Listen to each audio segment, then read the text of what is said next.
नमस्कार। कहते हैं जो सोचते हैं दुनिया से अलग, जिनके अलग होते हैं काम, उन्हीं को मिलती है कामयाबी, उन्हीं के किस्से होते हैं आम। We welcome you to the special series inspiring India movement. Zee business और स्कूल ऑफ इंस्पिरेशनल लीडरशिप की इस खास पेशकश में हम आपकी मुलाकात ऐसे आम से खास बने एंटरप्रेन्योर से करवाएंगे जिन्होंने जुनून और जज्बे की बदौलत कुछ नया और अलग करके दिखाया है। हमें आज के सेशन में एक ऐसे उद्यमी ज्वाइन कर रहे हैं जिन्होंने रोबोटिक्स और ऑटोमेशन के अपने पैशन की एक एक ईंट जोड़कर नया बिजनेस मॉडल स्थापित किया। लेट्स वेलकम श्रीनिवास चौधरी, को founder and director alligator automations. आपका शुक्रिया, थैंक यू। साथ ही हम बात करें इस नए दौर की, तो इस नए दौर में बदलते लाइफस्टाइल्स के बीच मॉड्यूलर किचन और वार्डरोब्स के स्पेस में यूनिक बिजनेस मॉडल और इनोवेशन के दम पर अपनी एक खास जगह बनाई है हमारे अगले speaker Ghanshyam Garg, managing director Alia kitchens. आपका भी स्वागत है घनश्याम साहब। साथ ही हमारे साथ मौजूद हैं doctor Yogesh Pawar, founder and managing partner school of inspirational leadership, SIL university and chairman arise. Doctor Pawar, thank you for joining us. Doctor Pawar industry expert के तौर पर हमें लार्जर पिक्चर दिखाएंगे और नए अवसरों को टैप करने के लिए स्मॉल बिजनेसेस कैसी स्ट्रैटेजीज बनाएं, इस पर जोर देंगे। तो आइए बातचीत के सिलसिले को शुरू करते हैं। श्रीनिवास साहब, पहले हम आपसे बातचीत शुरू करना चाहेंगे। आप एक end of line automation packaging company को रिप्रेजेंट कर रहे हैं और आपकी कहानी बड़ी दिलचस्प है, बड़ी इंटरेस्टिंग है। इनफैक्ट जो आपका पैशन रहा उसी को आपने एंटरप्रेन्योरशिप की तरफ बढ़ाया और आगे बढ़े। कुछ सफ़र के बारे में हमें बता सकें? ये जो सफ़र है हमारा कॉलेज डेज में शुरू हुआ था जी, जब मैंने और कृणाल ने एक कंपटीशन में पार्टिसिपेट किया था। हमने बेसिकली वो कंपटीशन में हमें एक रोबोट डिज़ाइन करना था जो पानी में भी चल सके और ज़मीन पे भी चल सके। एंड वो रोबोट को हमने बनाया, फिर वो रोबोट को हमने डिस्प्ले किया और उसको हमने नाम रखा एलिगेटर। तो वहीं से कंपनी का नाम वहीं से कंपनी का नाम आया। एंड एलिगेटर नाम से हमने 3 IITs, 2 NITs, रोबोकॉन में हम लोग रनर्स अप रहे। हमने 43 अवार्ड्स रोबोटिक्स में जीते। तो हम लोग काफ़ी काम किया करते थे रोबोटिक्स में वो टाइम पे, एंड काफ़ी पैशनेटली किया करते थे। तो जब 2008 में हमने हमारा बिजनेस शुरू किया तो हमने एलिगेटर ऑटोमेशन उसको रजिस्टर किया and then we started our journey. तो जर्नी में ऑफकोर्स शुरू में थोड़ी दिक्कतें थी। पहले 2, 2.5, 3 साल डिफ़िकल्ट थे, रिसोर्सेस नहीं थे। हम 2 लोगों ने एक छोटे से रेजिडेंशियल ऑफिस से काम शुरू किया। सारा बिजनेस का सारे प्रोसेसेस हम खुद ही करते थे, जैसे डिज़ाइनिंग हो गया, प्रोडक्शन हो गया, असेंबली, टेस्टिंग, क्लाइंट एंड पे जाके मशीन लगाना। जो जनरली स्मॉल बिजनेसेस होते हैं, दे वेयर मल्टीपल हैट्स, वो सभी कुछ खुद ही मैनेज करते हैं। वैसे ही आपकी भी शुरुआत हुई। वैसे ही शुरुआत हुई थी। ये जो 14-15 ईयर्स का जो पूरा सफ़र रहा है, इसमें किस तरह की लर्निंग्स रही हैं? क्या कुछ सीखा आपने? क्योंकि आपसे बाकी एंटरप्रेन्योर्स क्या पिक कर सकते हैं। सो हमने वैसे तो बहुत चीज़ें स्लो एंड स्टडीली सीखा है, बट मैं कुछ अगर पॉइंटर्स को टच बेस करूँ तो पहला तो इम्पॉर्टेंट चीज़ हमने ये सीखा कि बिज़नेस में प्रोसेसेस बहुत इंपॉर्टेंट रहते हैं। एंड आपको आपका ग्रोथ फ्यूल करना है तो बिज़नेस में प्रोसेसेस एक बहुत इंपॉर्टेंट रोल प्ले करते हैं। तो हमने हर पड़ाव पे ये हमेशा इंश्योर किया है कि हम नए प्रोसेसेस बिल्ड करते रहें so that the company can grow. दूसरा इंपॉर्टेंट चीज़ रहा है कि कस्टमर पे फोकस। जैसे हमारा बिजनेस लाइन में we have to focus on the customer. So service centricity जो है हमारा एक कोर इम्पॉर्टेंट लर्निंग रहा है and we have been working in that style. हमारे कस्टमर्स को till the time he wants to use the machine हम लोग उसको सर्विस देते हैं। तीसरा हमारा क्वालिटी सेंट्रिसिटी पे हमेशा फोकस रहता है। भले ही प्रोजेक्ट को 15 दिन डिले करना पड़े, कस्टमर को शुरुआत में थोड़ा डिससेटिस्फैक्शन हो, बट हम 15 साल 25 साल के लॉन्ग टर्म सेटिस्फैक्शन पे हमेशा काम करते हैं एंड क्वालिटी को हमेशा फर्स्ट रखते हैं। जी। चौथा हम लोग कंसिस्टेंट ग्रोथ पे फोकस करते हैं। जैसे 20 माइल मार्च का एक कॉन्सेप्ट है, तो आप अपने ग्रोथ का एम्बिशन भी रखो, प्लस आप अपने सेल्फ कंट्रोल पे भी काम करो। अच्छे वक्त में एक लिमिटेड ग्रोथ किया जाए एंड बुरे वक्त में भी वो ग्रोथ के लिए आप हमेशा लगे रहो। सो वो फिलॉसफी पे हम लोग काम करते हैं। ये कुछ हमारे की और इम्पॉर्टेंट लर्निंग्स रहे हैं। बहुत खूब। इसके कई और पहलुओं को हम आपसे आगे चलते हुए टच करेंगे। आपका अब हम रुक करना चाहेंगे घनश्याम जी। आप जिस तरह से ये जो मॉड्यूलर किचन्स को और वार्डरोब्स को रिप्रेजेंट कर रहे हैं, इसमें किस तरह के रुझान फिलहाल देखे जा रहे हैं? इसमें इस टाइप से अगर हम रुझान की बात करें तो कोविड के बाद हर किसी अलग अलग लाइन में, अलग अलग चीज़ों में लोगों में चेंज आया। पूरा ट्रेंड ही चेंज हो गया, पूरा मॉडल चेंज हो गया। तो जैसे लोग घर में रहे, कुकिंग वगैरह सब लोगों ने जब घर में किया तो लोगों को किचन चीज़ें सब कुछ समझ में आया। तो इसमें ऐसा सब करने के साथ साथ लोगों ने किचन्स पे और हमारे वार्डरोब्स पे इन सब चीज़ों पे काफ़ी काम किया, एक्सपेंड करने के लिए इस पे काफ़ी कुछ ध्यान दिया। तो इसीलिए पूरे का पूरा इंडस्ट्री अब उसके बाद से चेंज हो गया। डॉक्टर पवार आपके पास आना चाहेंगे। ये जिस तरह से हम देख रहे हैं स्टोरीज़ और कैसे इनका सफ़र रहा है, कुछ बेस्ट प्रैक्टिसेस हम लार्जर कम्युनिटी के साथ शेयर करने का प्रयास कर रहे हैं। आप हमें स्पेसिफिकली बता सकें, जैसे हम देख रहे हैं ये एंटरप्रेन्योरशिप की तरफ आए, इनका जो पैशन था उसी को इन्होंने कारोबार में तब्दील कर दिया। तो अगर पैशन होगा तो फिर वो हर मोमेंट, हर लम्हे को इनफैक्ट अच्छे से मैनेज कर सकता है, हैंडल कर सकता है और ग्रो कर सकता है। Correct. आपका क्या मानना है? अगर आप दोनों भी केसेस को देखें, एक कंज्यूमर को केटर कर रही है और एक जो बिज़नेस है वो उसकी वैल्यू चेन को केटर कर रही है। तो अगर आप दोनों भी केसेस को देखें तो एक ऑटोमेशन की तरफ बढ़ रहे हैं, क्योंकि मैन पावर कंपनियां चाहती हैं कॉस्ट कवर करना, प्रॉफिटेबिलिटी बढ़ाना या कंज्यूमर को अपनी सेवा और सस्ते दामों में देना। सो ऑटोमेशन एक बहुत इंपॉर्टेंट इंडस्ट्री बन जाती है पूरी इंडिया के लिए। सिमिलरली नया दौर, 40% of our GDP is dependent upon the youth, जो हम कहते हैं 40 साल की उम्र के लोग, और उनकी ज़रूरतें, उनकी घरों की ज़रूरतें बदल रही हैं जी। सो जैसे जैसे घर बन रहे हैं वैसे जैसे लोग बदल रहे हैं वैसे घरों का किचन भी बदल रहा है। एब्सोल्युटली। सो फंडामेंटली दोनों बिजनेसेस को स्कोप दिखता है और बहुत बड़ा स्कोप दिखता है। मेरा ये हमेशा माना रहा है कि कोई भी बिजनेस या कोई भी एंटरप्रेन्योर अगर वक्त रहते प्रोएक्टिवली अपने आप में बदलाव कर ले, क्योंकि जैसे कहते हैं ना, गंगोत्री से गंगा बहती है जी। सो अगर गंगोत्री में बार बार बदलाव होते रहा तो गंगा सही दिशा बहती रही। So this is, I think, one of the things that I definitely want to share with all the entrepreneurs कि बदलाव आप में ज़रूरी है, आपका विजन हो, आप में वो एजिलिटी हो, तो ही आपकी संस्था में, आपकी टीम्स में वो एजिलिटी आएगी। So इन दोनों बिजनेसेस में हम देखते हैं कि वो एजिलिटी है, तभी जाके इस मुकाम पे शायद पहुँचे। यानी जैसे जैसे समय बदल रहा है, उस बदलते दौर के साथ आप भी बदलें। करेक्ट। इंट्रोस्पेक्ट करें, खुद को देखें, अपनी समीक्षा करें और फिर उन अपॉर्चुनिटीज को टैप करने के लिए नई आप आगे बढ़ें। स्ट्रैटेजीज, नई टूल्स, नई टेक्निक्स, नई टीम्स, नए कोलैबोरेशंस, नए पार्टनरशिप्स, नई दिशाएं, नई टेरिटरीज, ये जब तक नया नहीं करते रहें और सटीक दिशा में करते रहें। आपके कारोबार में जिस तरह का जो स्किल सेट है उसमें एक अलग ही एक्सपर्टीज चाहिए। मशीन्स तो अपना रोल प्ले कर रही हैं, लेकिन स्किल सेट भी जिस तरह का चाहिए वो क्या आपको मिल पाता है? देखिए क्या है, जिसमें हमारे को स्किल सेट के लिए थोड़ा सा रहता है, लेकिन फिर भी एक तो स्किल सेट कुछ ले लेते हैं, या फिर हम लोग ट्रेनिंग्स वगैरह जितने भी नए लोगों को साथ लेते हैं तो उनके लिए ट्रेनिंग्स देते हैं, काफ़ी अपना सपोर्ट देते हैं। तो उस ट्रेनिंग के साथ लोगों को ट्रेंड करते हैं और उस ट्रेंड करने के साथ साथ लोगों को हम अपने कंपनी में साथ लेते हैं और उनको काम सिखाते हैं। मतलब स्किल्स के लिए ये विशेष आता है। आप अपग्रेडेशन पर काम कर रहे हैं या अप स्किलिंग की बात करें, इनफैक्ट री स्किलिंग की बात करें, क्योंकि कई तो ऐसे हुनर हैं जो इस डिजिटल ट्रांसफॉर्मेशन के दौर में रिडंडेंट हो गए, नई तरह के स्किल्स चाहिए। करेक्ट। सो देखिए, इम्प्रूवमेंट जो शब्द है, मतलब इम्प्रूवमेंट को हमारे बिजनेस में एलिगेटर के अंदर हमारा एक इम्पॉर्टेंट कोर वैल्यू है इनोवेशन। इनोवेशन को हम डिफाइन करते हैं आइडियाज़ गिविंग पॉजिटिव चेंज। तो जनरली इम्प्रूवमेंट डेली बेसिस पे आप इम्प्रूव कर सको, एवरी वीक बेसिस पे आप इम्प्रूव कर सको हर एस्पेक्ट ऑफ बिजनेस में, ठीक है। एंड आपके स्ट्रैटेजी सही हो तो ऑफ कोर्स आपको ट्रेनिंग पे फोकस देने हैं। एंड आपको टेक्नोलॉजिकल कंपनी हम लोग हैं, तो टेक्नोलॉजिकल कंपनी में हमेशा ये इंपॉर्टेंट रहता है कि आप टेक्नोलॉजी के एक स्टेप अहेड रहो। You know the technologies, what is going in the market, and you focus in the right direction. तो ये सब सारी चीज़ें हैं। But at the same time जैसे हमारी ऑर्गेनाइजेशन है, इंजीनियरिंग कंपनी है, तो I think we need also need lot of engineering staff. So हमारे 300 लोगों के स्ट्रेंथ में 150 ऑड इंजीनियर्स ही है। तो इंजीनियर्स के साथ काम करना, यंग लोगों के साथ काम करना, ऑटोमेटिकली वो यूथ और एक्सपीरियंस का कॉम्बिनेशन इम्प्रूवमेंट में अगर ढाल दिया जाए तो ऑफ कोर्स। आपका इनफैक्ट सेंटर भी जो पुणे है वो वैसे ही इंजीनियरिंग एक्सपोर्ट्स के लिए जाना जाता है। इनफैक्ट लीडर्स हैं, इनफैक्ट उसमें काफ़ी आगे काम हो रहा है।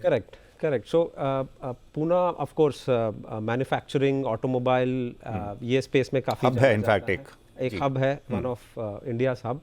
एंड ऑफ कोर्स काफ़ी इंफ्रास्ट्रक्चर का हेल्प आपको हो जाता है जी। पुणे में काफ़ी इंजीनियरिंग कॉलेजेस भी बहुत सारे हैं, सो ऑफ कोर्स आपको टैलेंट पूल भी मिल जाता है जी। एंड MSMEs में ऑफ कोर्स IITs का क्रीम शायद नहीं मिल पाता है MSMEs को, but at the same time of course आपको अपने रिसोर्सेज को इम्प्रूव करना, उनको ट्रेनिंग देना, ये सारी चीज़ें करके you fuel your growth. Okay, आपके पास आते हैं, पर आप हमें घनश्याम साहब एक पहलू और बता सकें। ये मॉड्यूलर किचन की हम बात कर रहे हैं, तो एक तरफ हम तो देख रहे हैं एलिगेंस है, एक तरफ ये स्टाइल भी है, मॉड्यूलर है, दूसरी तरफ उसकी फंक्शनैलिटी भी है। ये किस तरह से आप इसका समन्वय बिठाते हैं? How do you take care? आज अगर आप बात करें तो लोग सिर्फ ओनली डिज़ाइनिंग पे काम करते हैं। हम डिज़ाइन के साथ साथ लोगों को प्रैक्टिकल, जैसे दीमक के लिए, मॉइस्चर के लिए काफ़ी प्रॉब्लम्स रहते हैं किचन्स के लिए, तो हमने यहाँ पे एक नया इनोवेशन किया। यहाँ एक मेटल का कारकेस वगैरह बनाया कि ताकि लोग लाइफ टाइम प्रॉब्लम, जितने भी है लोगों की प्रॉब्लम, वो प्रॉब्लम से निजात पा जाएं। क्या बात है। तो इसीलिए हमने डिज़ाइनिंग के साथ साथ प्रोडक्ट पे और ड्यूरेबिलिटी पे बहुत काम किया है, और हमने जितना भी प्रोडक्ट को दिया है जी। इसमें एक विशेष ध्यान रखा हुआ है। यूरोपियन स्टैंडर्ड के अकॉर्डिंग प्रोडक्ट को हम लोग लेके आए हैं, और वो प्रोडक्ट हमने इंडियन स्टैंडर्ड के अकॉर्डिंग दिया है। डिज़ाइनिंग वगैरह सब यूरोपियन है, लेकिन हमने यूसेज को, इंडियन यूसेज को ध्यान में रखते हुए प्रोडक्ट को डिज़ाइन किया है। ग्लोबल प्रैक्टिसेस हैं और लोकल रिक्वायरमेंट्स के मुताबिक उसको आपने मीट कर दिया है, बिल्कुल ऐसे। उसकी ज़रूरतों के हिसाब से जो यहाँ की हैं। यहाँ के रिक्वायरमेंट्स के अकॉर्डिंग। फिलहाल वक्त ब्रेक का है, हम जल्द ही लौटते हैं। आप देख रहे हैं inspiring India movement, energising entrepreneurs.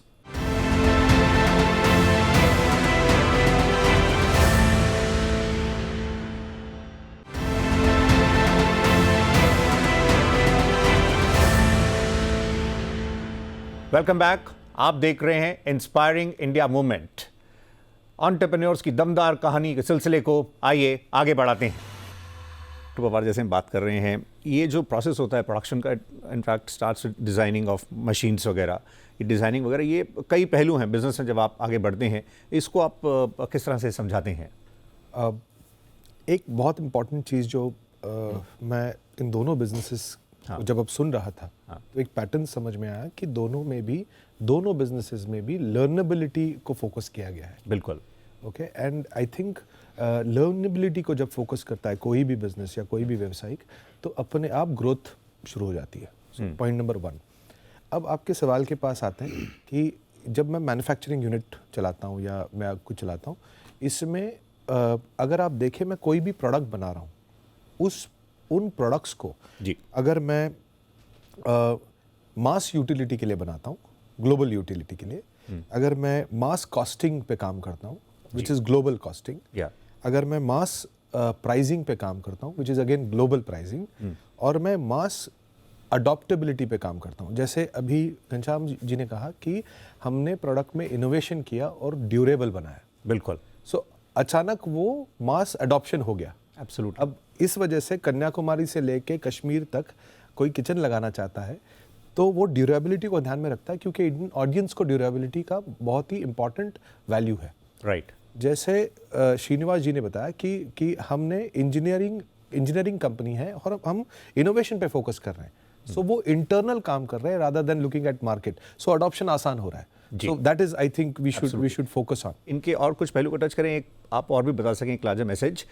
जहाँ तक ये स्मार्ट मैन्युफैक्चरिंग की बात है, इंडस्ट्री 4.0 जो बहुत ही तेज़ी से बदल रही है, करेक्ट, उसमें किस तरह का आपको फीडबैक मिल रहा है ग्राउंड पर, और आप उस फ्रंट पर क्या शेयर करना चाहेंगे? सो जैसे वो ग्रो भी करना है और सर्वाइव भी करना है। एब्सोल्युटली। जैसे जैसे कंज्यूमर अवेयर हो रहा है ना, इंडस्ट्री 4.0 और ज़्यादा तगड़ा होगा। सारा सब कुछ ऑनलाइन जा रहा है, क्लाउड पे जा रहा है, ऑटोमेशन हो रहा है। अगर इंडस्ट्रीज फोकस करना शुरू करती हैं 4.0 पे, तो सबसे बड़ी चीज़ हो जाती है कि प्रोडक्ट प्राइसिंग, अवेलेबिलिटी और सर्विस पे बहुत ही बेहतर effect, which is positive impact, ये आएगा। सो अगर इंडस्ट्री 4.0 जैसे क्लाउड हो, ML हो, AI हो, या ऑटोमेशन हो, अगर इन चीज़ों पे फोकस कर रही है MSME, अच्छा अच्छी चीज़ क्या है, ये बहुत कॉस्टली भी नहीं है, बस हम इसके बारे में जानते नहीं है। बिल्कुल। सो जिस चीज़ के बारे में नहीं जानते वो हमें थोड़ा सा तकलीफ होती है, you know to adopt it. So fundamentally अगर उसके लिए बारे में थोड़ा जान ले, अवेयरनेस कर ले, तो ये बड़ी ही आसान तरीके से, सस्ते तरीके से आप ये सारी सिस्टम आपकी मैन्युफैक्चरिंग यूनिट्स में लगा सकते हैं। बट इसका सबसे बड़ा इम्पैक्ट होता है 3 चीज़ों पे, अवेलेबिलिटी, सर्विस और कॉस्टिंग में। श्रीनिवास साहब ये भी बता सकें, आपका हम देख रहे थे आप अलग अलग कई क्षेत्रों को आप केटर करते हैं, करेक्ट। ये कैसे मैनेज करते हैं? हम लोग मल्टी इंडस्ट्रीज़ को केटर करते हैं, फूड से लेके petrochemical, pharma, automobile, cement, e commerce. हर इंडस्ट्री का अपना अपना रिक्वायरमेंट, अपना अपना स्पेसिफिकेशन, अपना अपना पेन पॉइंट होता है। तो हम लोग का जो इंजीनियरिंग कैपेबिलिटीज़ है, so that is the crux of everything, क्योंकि टेक्नोलॉजी हमारे हार्ट पे है, we are incline towards technology. तो हर कस्टमर का पेन पॉइंट को लेके हम लोग उसको इंजीनियरिंग कैपेबिलिटीज़ के हिसाब से उसको ढाल करके कस्टमर्स को सॉल्यूशन प्रेजेंट करते हैं। कस्टमर उसमें 80-85% स्टैंडर्डाइजेशन हो जाता है, एंड हर कस्टमर और हर इंडस्ट्री के हिसाब से हम लोग 15-20% टेलरिंग बोलते हैं, टेलरिंग करके सॉल्यूशंस ऑफर करते हैं। ओके घनश्याम जी, हम ये भी देख रहे हैं कि जहाँ तक मॉड्यूलर किचन्स की बात है, क्योंकि वो स्पेस को काफ़ी इफेक्टिवली मैनेज करते हैं, काफ़ी चीज़ों को ऑर्गेनाइज कर देते हैं। तो if an individual is back home और फिर वो किचन में अगर इस तरह का, एक तो कंफर्ट है, प्लस साथ में ये थोड़ा शायद लगता है फिर जो टाइम है उसकी भी सेविंग है, क्योंकि काम करने में भी सहूलियत होती है। किचन को एक बेसिक आज की डेट में सिर्फ किचन से नहीं, इसको एक आप ये कंफर्ट बोल के चलेंगे कि आप किचन में आने के बाद आपको बहुत कूलनेस लगे, इन सब चीज़ों का ध्यान रखा जाता है। वहाँ पे टाइमलाइन के लिए कि आपको सारी चीज़ें इस टाइप से मैनेज हो कि समय का आपको किस सामान को कहाँ पे रखना है, उसके अकॉर्डिंग डिज़ाइनिंग पार्ट पूरा उस टाइप से डिज़ाइन होता है। तो इसीलिए अगर हम बात करेंगे तो किचन में सिर्फ आज की डेट में डिज़ाइन पे नहीं वर्किंग होती, इसके साथ साथ हमारे को किचन में ये भी चाहिए कि सब चीज़ों को प्रॉपर मैनेज, तो इसीलिए वहाँ पे किचन को बहुत। आपकी जिस तरह से ये सेवाएं आप 12 सिटीज़ में फ़िलहाल दे रहे हैं, इसको आगे बढ़ाने के लिए कैसे बढ़ रहे हैं, जो पार्टनर्स आपके साथ जुड़ना चाहें? अभी हम 12 सिटी में, इसको आने वाले बहुत ही जल्दी टाइम में हम 50 सिटी तक बहुत जल्दी ही लेके जाने गए हैं। जितने भी फ्रेंचाइजी के लोग हमारे साथ जुड़े हुए हैं तो उनको हम पूरा अपना सपोर्ट देते हैं ताकि वो काम में ग्रो करें। उनके लिए पर्सनली कोई किसी प्रकार का कोई टेंशन नहीं रहता, कंपनी की तरफ से पूरा सपोर्ट रहता है हर हाल में।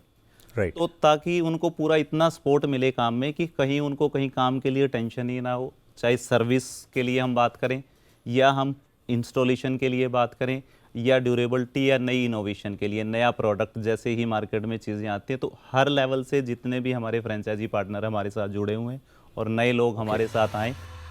श्रीनिवास साहब से एक दो पहलू और समझ लेते हैं। हमने ये देखा कि आपके साथ कई बड़े कॉर्पोरेट्स एसोसिएटेड हैं, how did you reach out to them? पहला तो जो हमारा पहला बड़ा ऑर्डर हमने क्रैक किया था 2010 की बात है, आदित्य बिरला ग्रुप के साथ हम लोग जुड़े थे। ऑफ कोर्स उनका प्रॉब्लम और जो एप्लीकेशन, उनका जो मशीन का रिक्वायरमेंट था वो यूनिक था, इंडस्ट्री में कोई नहीं बना रहा था। इनफैक्ट इंटरनेशनली भी काफ़ी कंपनीज उनको रिग्रेट कर रही थी। तो ऐसा एक चैलेंजिंग अपॉर्चुनिटी को, चैलेंजिंग काम को हमने अपॉर्चुनिटी की तरह यूज़ किया उसको। एंड ऑफ कोर्स डिफ़िकल्ट था कस्टमर को कन्विंस करना। 6 महीने के मल्टीपल मीटिंग्स के बाद somehow we convinced and we were able to back that project and of course उसमें 5% एडवांस के साथ हमने वो प्रोजेक्ट लिया, but at the same time काफ़ी मेहनत करके उसको एग्जीक्यूट किया एंड वो जब सक्सेसफुल हुआ and then things started falling into the next level। एक पहलू और, ये कई बार MSMEs कहते हैं ये टाइमली पेमेंट्स के इश्यूज रहते हैं। जनरली हम लोग जो स्पेस में काम करते हैं उसमें कॉर्पोरेट्स के साथ ज़्यादा डील करते हैं एंड टाइमली पेमेंट्स का जो इशू है ऑफ कोर्स डिपेंडिंग अपॉन आप किससे काम कर रहे हो, आपके पेमेंट टर्म्स क्या है। MSMEs काफ़ी बार पेमेंट मांगने से भी घबराते हैं। राइट। तो वो एक पहलू है, बेसिकली पेमेंट मांगना भी आना चाहिए। तो एक आप और बताइए, फिर हम डॉक्टर साहब के पास चलेंगे। हम देख रहे हैं आप ऑलमोस्ट 10 कंट्रीज़ में प्रेजेंट भी हैं, आपकी प्रेजेंस वहाँ पर है, तो वहाँ पे क्या लर्निंग्स हैं उसको थोड़ा सा कम्युनिटी के साथ शेयर करें, then will come to you. We want to bring pride to our nation by supplying world class technologies to the globe. तो इसमें मेनली 2 पहलू है। पहला है भारत देश, आवर नेशन, एंड दूसरा टेक्नोलॉजी।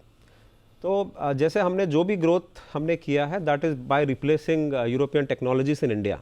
सो यूरोप से भारत देश जो टेक्नोलॉजीज इंपोर्ट करता था उसे हमने इंडिया में डेवलप किया और इंडियन कस्टमर्स को दिया over the first 8 years of our business. And last 4 साल में हमने I think more than 10 countries में we have started exporting our technologies also. तो इसमें इंडियन नेशन और टेक्नोलॉजी दोनों का मिश्रण है ये। Absolutely. And coming back to your सवाल, पहला इंपॉर्टेंट लर्निंग में मैसेज जो दूंगा, हमने जो सीखा है, पहला है माइंडसेट। ठीक है, मतलब आपका माइंडसेट हो 10 कंट्रीज़ में जाने का, उसको एक्सपैंड करके 35 कंट्रीज़ में ले जाने का, तो पहला तो माइंडसेट होना चाहिए। दूसरा है ऑफकोर्स आपका होमवर्क और रिसर्च। ठीक है, आप कोई भी कंट्री में जाते हो, हर कंट्री के डिमांड्स अलग रहते हैं, हर कंट्री का कल्चर अलग रहता है। तो रिसर्च में आपको पहले इन्वेस्ट करना है टाइम, एनर्जी, एफर्ट और मनी। सो रिसर्च से काफ़ी इनपुट्स मिलते हैं एंड देन यू डिसाइड कि मुझे ठीक है 25 कंट्रीज़ का रिसर्च किया, these are the 5 countries I choose. उसमें फिर मैं सही प्रोडक्ट मिक्स भी फिक्स करूँ। 5 कंट्रीज़ अगर मैंने सेलेक्ट किए तो ये कंट्री में ये प्रोडक्ट बेचूंगा, ये कंट्री में ये प्रोडक्ट नहीं बेचूंगा। तो ये सारी चीज़ें हमने लर्न किया है and which has help us. Okay, great sir. Doctor Pawar, अब आपसे हम चाहेंगे एक फाइनल कमेंट 2 पहलुओं पर। क्या ऐसी लर्निंग्स जो आप शेयर करना चाहेंगे दोनों से, और सेकेंडली आप इनको भी क्या एडवाइस देना चाहेंगे? एक तो हैंड होल्ड कम्युनिटी को कर सकें, प्लस ये जो स्टोरीज हमारे सामने हैं इनको भी बता सकें कैसे how they should take it to the next level. So community के लिए जो कहूँगा वो मैं हमेशा कहता हूँ, आज I think more than 24,000 entrepreneurs have got educated and trained and consulted through us in last 1 decade. But जितने भी देखेंगे, जितने भी businesses हैं ना, they fall into 3 buckets. If these 3 buckets are been closed correctly, then the business is growing. First bucket is cash creation. So आपके पास क्या mechanism है कि cash रोज create होती है? दूसरा है cash processing. अगर कैश प्रोसेस करने की क्षमता और एबिलिटी है क्या? And last is cash collection, जो अभी श्रीनिवास जी कह रहे हैं जी। अगर इन 3 बकेट्स को सही फॉलो किया गया तो बिजनेसेस स्केल अप होने से कोई नहीं रोक सकता। So that is point number 1। Super. Advice to my friends who are sitting here is let's go global. In fact क्योंकि कई न्यूअर अपॉर्चुनिटीज क्रिएट हो रही हैं, Yes. Newer markets, newer regions की तरफ Yes, जाएं। yes. और हमारी तरफ से आपको शुभकामनाएं। Thank you very much Srinivas साहब। Thank you, जी, आपका भी शुक्रिया। Doctor Pawar, thank you for participating. Thank you. तो अभी के सेशन में इतना ही। इंस्पायरिंग इंडिया मूवमेंट के अभी के इस सेशन के लिए हम आपसे ज़्यादा चाहेंगे, लेकिन मोटिवेटिंग कहानियों से रूबरू होने का सिलसिला जारी रहेगा। अगले एडिशन में हमारे बीच होंगी कुछ और प्रेरणादायक कहानियाँ। चलते चलते हम डॉक्टर APJ अब्दुल कलाम की ये बात आपके सामने रखना चाहेंगे। You cannot change your future, but you can change your habits, and surely your habits will change your future. तो हमारी टीम की ओर से आपको शुभकामनाएं। अभी के लिए इतना ही। नमस्कार, गुड नाइट।